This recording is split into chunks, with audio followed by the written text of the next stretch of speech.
Welcome to another edition of Around with Randall, your weekly podcast on making your nonprofit more effective for your community. And here is your host, the CEO and founder of Hallett Philanthropy, Randall Hallett. I'm so excited that you would take a few minutes of your day to join me, Randall, on this edition of Around with Randall. Today we talk about and try to tackle one of the most sensitive, if done incorrectly, critical issues that's probably under-discussed, and really getting into the ethics of something that I think we take for granted, but probably don't spend enough time discussing. And that's the issues of donor recognition. And I'm not talking about your annual report. I'm not talking about, names on a wall per se. I'm talking about higher levels and the challenges that come when donors expect certain things or we're not smart about how we offer the recognition, the stewardship that comes about. Why is this important? Well, we know that today's donors are far more sophisticated than they were 20 years ago.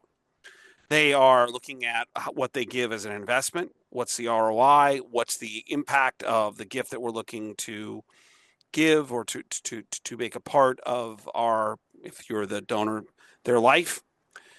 They, particularly at higher levels, come with specific expectations at times. Also, because of the lessening number of donors, we've talked about this, seems like almost every podcast, we're below 46% of the households making a gift. More people or more dollars are coming from fewer people. There's an immense increase in competition for those high-level donors, which if an organization is not careful, they let that competition overwhelm what the processes should be to make those determinations. The other thing is that this is incredibly nuanced. It's not as straightforward, and we'll talk a little bit more about this in a moment, of having gift acceptance policy that just ironcladly puts a dollar figure on how we name something, an endowed chair, or a part of a building or building itself or a room. As philanthropy has become more competitive, organizations and even into, I'll call it governmental entities, have come up with creative ways of creating recognition. I'll use one example, and that's why it's nuanced. Several states over the past 10 years have incentivized chairs by saying if you give a certain amount, the state will match the other half. Well, do they get the full recognition for that? It's not as clear-cut as we might think. And all of this gets down to, how do we do this in the right way?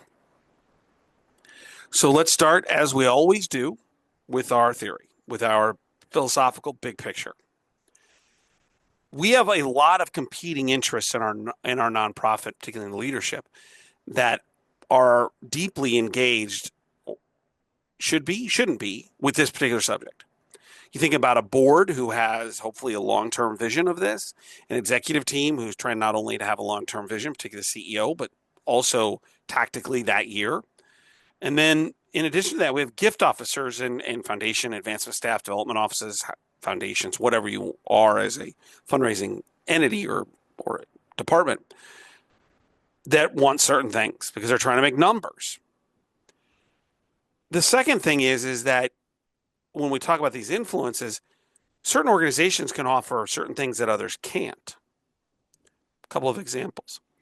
College athletics, which I seem to think is less and less philanthropic, nonprofit oriented, another story for another day, may offer tickets or access to tickets. Healthcare may offer some type of stewardship program around access. Education may give honorary degrees. All of this is to say that other nonprofits, policies, recognition standards affect the donor's perspective of the norm of what they expect when maybe they intersect with you. And so the ability for you to have this defined is critically important. the first part of the true ethical is the theoretical is the true ethics that are involved in here. The first thing that I think is important to mention is that donors sometimes, even if the gift is incredible, can and do cause what I think of as mission drift. All of a sudden, something that we may not want to do because someone's largesse, maybe they're an important name in the community, we get to tie their name to us. And it's not quite what our strategy or strategic plan is. They make the gift and all of a sudden we start doing something that we hadn't intended, that we didn't need, may not be aligned with exactly what we should be doing. What this does is it causes this drift in institutional strategy. Now, there's a real conundrum here with this. You've heard me talk about, and I advocate and teach, that we need to spend more time talking about passion. And not our passion as a nonprofit or the employees of the nonprofit, but of the donor. How do we find out what their passion is? But the key is the next sentence that I usually utter. We don't spend enough time talking about this, and it applies directly to this idea of mission drift. They have a passion for X. How do we tie that into what we want to do? I'll give you a practical example. I have a client that we're working with. We're trying to figure out how to build the right case. And they're testing this a case that they wanted or thought might be well received by the community. It turned out that it's not. I've now in the conversation about how do we identify what's inside the organization so we can better understand how to make that connection with our donors or their donors when they have the gift officers have those conversations. And there's a disconnect here because the executive team saying, well, we need this. And I keep saying, I understand that, but your donors don't want to fund it. So can we find a way to turn this around where we go talk to them about what their passion is, those donors, but have a really defined strategy around what we're trying to accomplish so we can tie them back into this. And then that leads into more proper recognition because we're not just taking money for the size or the bottom line or whatever that's not directly tied to what we're doing or should be doing. This is also important because, as we all know, there's less and less unrestricted gifts. I did have a conversation the last 2 weeks with a CFO who talked about unrestricted giving. I said, it doesn't exist. God bless Mackenzie Scott. I mean, she's amazing. The fact that she makes her gifts and nobody ever hears from her is exactly the kind of thing that philanthropy as a definition, love of mankind, love of humankind, is all about. But she's not the norm. She's the exception. So mission drift. And the question becomes, are we changing what we're trying to do to meet the donor's intent so we can get that? And there's recognition that's tied to it. The second thing is recognition, disproportional purpose or outcome. It's disproportional. I had a client who many years ago accepted a gift to name an incredibly large part of the organization. A building. We'll leave it at that. And the gift was so small and the recognition became so big that it's created havoc in this organization, which is not just one location. Because everybody says, well, they gave, and it's well known, they gave X and they got the building named.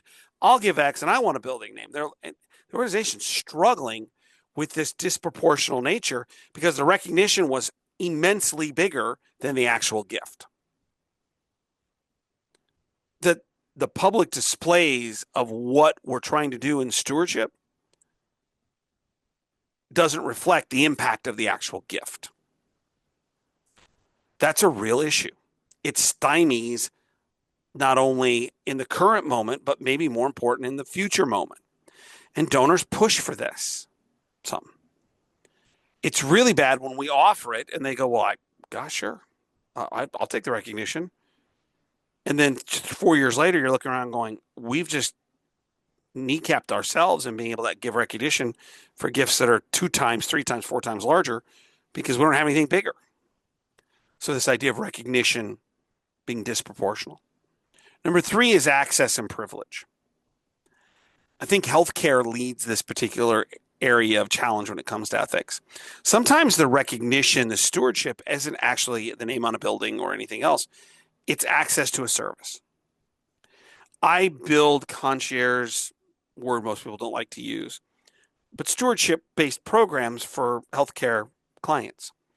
But it's always based on stewardship. It's not based on, you make a gift and it's like a fee. Now, there are places that do that, but truthfully, that's not philanthropic.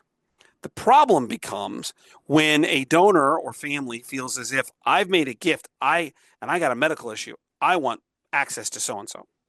And now the organization is in this gray area, this ethical, morass of not being able to figure out how to handle it. This is why defined donor recognition, donor stewardship, donor engagement programs, particularly in healthcare, are really critical. Defined is the key word. We're not guessing on what we do and how we do it. They want VIP treatment. And particularly in healthcare, we always talk about that it's kind of like an airplane. The airline's number 1 and 2 concerns are to be safe and be on time. And because someone's in first class, a little bigger seat, and you get a little different peanuts in a cocktail, doesn't mean anybody's safer and or getting there more on time because they're in first class versus then, as my wife calls it, steerage. The same is generally true in this area. If the basic service doesn't change, then philanthropy around the sides can find ways of communicating and holding a hand and getting a cup of coffee. It's not better medical care. There isn't a special closet of medicine. That's a really important conversation to have internally. Donors look for sometimes access. And we have to be really strong in our recognition programs to make sure that we're not providing too much. We never want to promote inequity. Number 4 is problematic associations. We'll talk about this tactically in a few minutes here. But sometimes we take gifts from people and it doesn't turn out that the connection and or reputation that comes with those donors actually helps us. There are a number of stories over the course of the last 25 years where nonprofits took gifts and in the moment didn't do their research, or eventually something happened and now that organization is tied to that particular name. We can probably name 2 or 3 right off the top of our head. That's a problem for brand and reputation.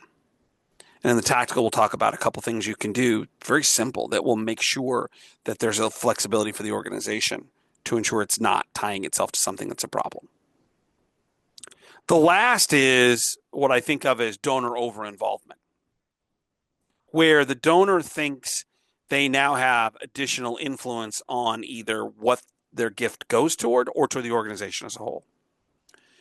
One that I think about more personally, and I've talked about this, that many years ago I established with my sisters a scholarship fund to send kids to college in my parents' name. And it's been something of a passion project for our family as we have increased the amount of dollars and kids that we're able to help support going to college. We do that because I loved honoring my mom and dad, and that we had every advantage and want to help other kids have that same advantage if possible.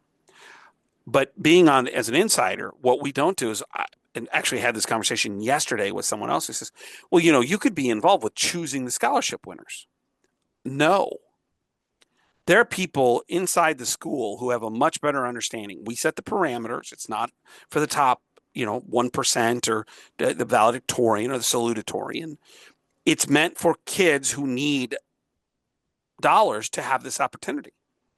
Other than that, I don't want to know anything about it. What's the worst thing I could do? I can tell you. I'd start getting involved saying, well, I want them to have it, and I want them to have it. And what do I know? I'm not at the high school. I'm not their college or guidance counselors. I'm not their teachers. I don't even know these kids. I'd rather have more informed people. So we've taken a very hands-off approach to this. There are lots of other people who get more involved. They give money for a chair, let's say in university, and they're asking questions like, hey, I want to be involved with the selection process. And it's a chemistry chair in theoretical chemistry. You're like, but you don't know anything about theoretical chemistry. Got another client who received an incredibly wonderful gift, but this donor now is involved with all the way down to, well, what are the metrics of the gift officers helping raising additional funds? That's a problem. I mean, so this idea of donor over involvement is something we have to watch. It has to be something that we are aware of. Make sure that we're not overindulging. So theory one is mission drift. Number two is recognition that's disproportionate. Number three is access and privilege. Number four is associations that are problematic. And number five is donor involvement. So how do you fix this? So let's talk about kind of the connective step between theory and the tactical, which I always try to get to at the end. The first is what you can do for a framework. Every conversation about this, whether it's about a specific gift opportunity or gift being given and the recognition being provided, or in the process of developing the tactical tools, which we'll get to in a moment, revolves around three things. Are we always asking what the intent of the gift is? Many years ago, someone that I looked up to in another organization had a scenario where literally the major six-figure gift was to buy their name on a particular structure. There was no philanthropy, nothing emotionally. And when they asked for my help, I framed this as, what's the intent? What's the impact? What's the transparency? And the intent here is not pure, which means that the impact and transparency have better be. If someone's gift is to buy something, you got to be aware of that. That doesn't mean it doesn't happen. Because if the impact is genuine and the transparency, i.e., we're telling everybody the same story, it is open, then you can overcome that. But where I see problems is where the intent is not pure and the impact and or transparency is also not whole. Now we have a problem. So intent is one. What's the goal? What are they asking for? Number two is impact. Is the impact representative of the recognition? Is it appropriate? Does it make sense? Does everybody align with that impact and understanding it? Which brings us to number three, which is transparency. Is everybody on the same page? Have we shared all the details, what we can? And most importantly, it's a question that we don't tend to ask enough. Are the internal stakeholders, the board members, the executives, on board with this? And if the public knew, would they be okay with it? If you can answer that last one affirmatively, you have a lot more wiggle room. But I'd ask these three questions: intent, impact, and transparency, or at least talk about them. So the tactical, what can you do? Well, the first thing is that you need formal recognition policies, and that's probably not a big surprise here. But all too often, I am asked to write, it's part of the work that I do, kind of enjoy it, which is kind of scary, about writing policies. And I've got a nonprofit, a client who moved from one former client to now a new one where they don't have any policies, anything along gift acceptance or recognition or stewardship policies. And I keep saying, you're going to get yourself in trouble because your gifts are going up. Somebody's going to ask for something and you're not going to know how to process it. What are your formal policies? Are they established? Do you have thresholds? I always talk about not putting a hard threshold on like $5 million gets you X. But what percentage, particularly in capital or building, what percentage of a gift for that area or the cost of that area gets you a naming? My rule of thumb is it's got to be 25% of the total cost of that area. It's a lobby area. It costs $8 million. Minimum gift has to be $2 million. We should be aiming for 4. 50% of the cost of that area. For things like scholarships and for endowed funds and for chairs, things of that nature, that can be a little more hardcore because you can elevate that so you don't have to track as many gift opportunities. But sometimes, particularly in building spaces, don't use a hard number, use a percentage. This costs more, so it has to have more dollars to be recognized. And it's not always perfect. It's not always exactly 25% or exactly 50%. But that will save you if you have that process in not giving away things too easily.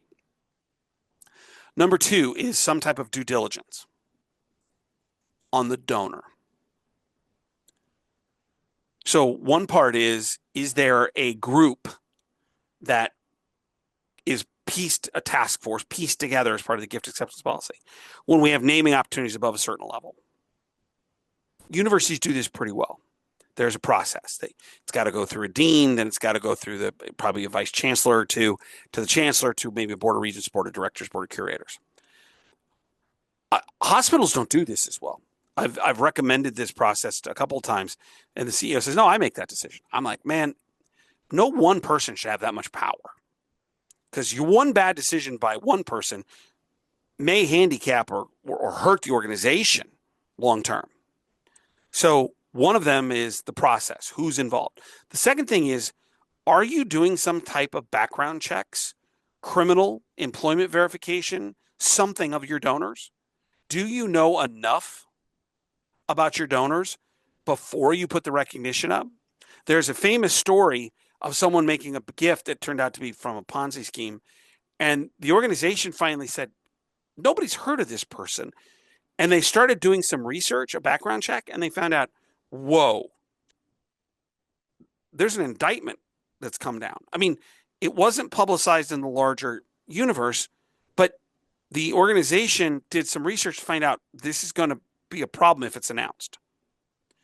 Do you do some type of check of who your donors are, particularly on higher gift levels, 5 million, 10 million, where there's recognition? Do you know enough? The second part of the tactical is, what do you do to help your teams, your organization, be prepared for this? Number one is to set clear boundaries for everybody. That's the gift acceptance policy. I used to tell my teams when I was more of an active practitioner, the gift acceptance policies are not there to hurt you. They're there to protect you. It limits your ability to make decisions and produces or provides a process for it to be formally approved. I never wanted my gift office to feel like they had enough authority to do something stupid. And they could say things like, our recognition and gift acceptance policies are designed to ensure everybody's treated well, treated fair, and there's a transparency to the process. That protected the gift officers. That was meaningful. So number one is setting boundaries through policies and procedures. Number two is collaboration. It cannot be just the advancement office or development office or foundation office. When I was at University of Nebraska Medical Center, I made sure that I didn't have the authority, even though I was a senior executive in the organization and could sign certain things over certain. No, not for naming. No, I want legal to review it. I want marketing to review it. I want them involved. It's a collaborative process. Are we making sure everything we're doing is on brand and a part of the process, clearly identified? Who do you collaborate with to ensure all of this is done? And the last is just pure staff training. Role play it. Sit down in a retreat and say, let's talk for 15 minutes about what would happen if a donor wanted more than what we were willing to provide. How would we handle that? Equip your team with the language and boards with the language of working them into the process. Those donors say, we have a process. This is the way we do it. They don't have to be experts at what that process is. That's what leadership is about, and that's what the policies are in writing. But it's quintessential that they're not allowed to expand it beyond what's possible. So from today, I'm hoping this gives you a sense of some of the things you should be thinking about, and you can go back and look at your policies. Do they cover all of these things? Are there collaborative measures or people that you're working with that are check marks? Do you have clearly defined levels that you start with, whether it's percentage in buildings or, hey, levels of this, and only certain groups, not just one person, have the authority to do this? And set up a regular internal, it doesn't have to be every year. Every 3 years, you're going to review these policies. Are they appropriate? Do they still fit? Are we using them? Does everybody understand them? This auditing process, if done correctly, will save you immense problems. And will, particularly in the financial climate we're in, nonprofits are struggling a little bit more, that sometimes those things bring upon desperate measures, that we don't have decisions that hinder our organizations for what we have to do. The more you plan, the more you discuss, the more you audit, the more you train, the more you review, the less problems you're going to have. At the end of the day, that takes care of 90+% of the nuance in this gray issue. Prepping will save you an immense amount of time in how you steward, recognize, and elevate the value of donors, which we should do, but within the processes that don't overreach, but still define the missions that we're trying to raise money for. Don't forget to check out the blogs at Hallett Philanthropy, 2 a week, just 90-second reads, give you something to think about. And if you'd like to reach out to me, it's podcast@hallettphilanthropy.com. We move into the beginning of the middle part of 2025, and I think a lot of us sense that there's a lot of stress. And what I want, if nothing else, in these educational, like 21st Century Classroom podcasts, is to provide you with outlets for information, a way in which you can take pieces of what I talk about and use them in your organization to be better. Because at the end of the day, what you're doing is important. We need this. And the more stress there is, the more philanthropy we need in our communities.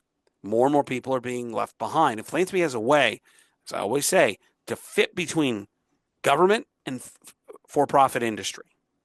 It's the hole filler. It's the gap filler.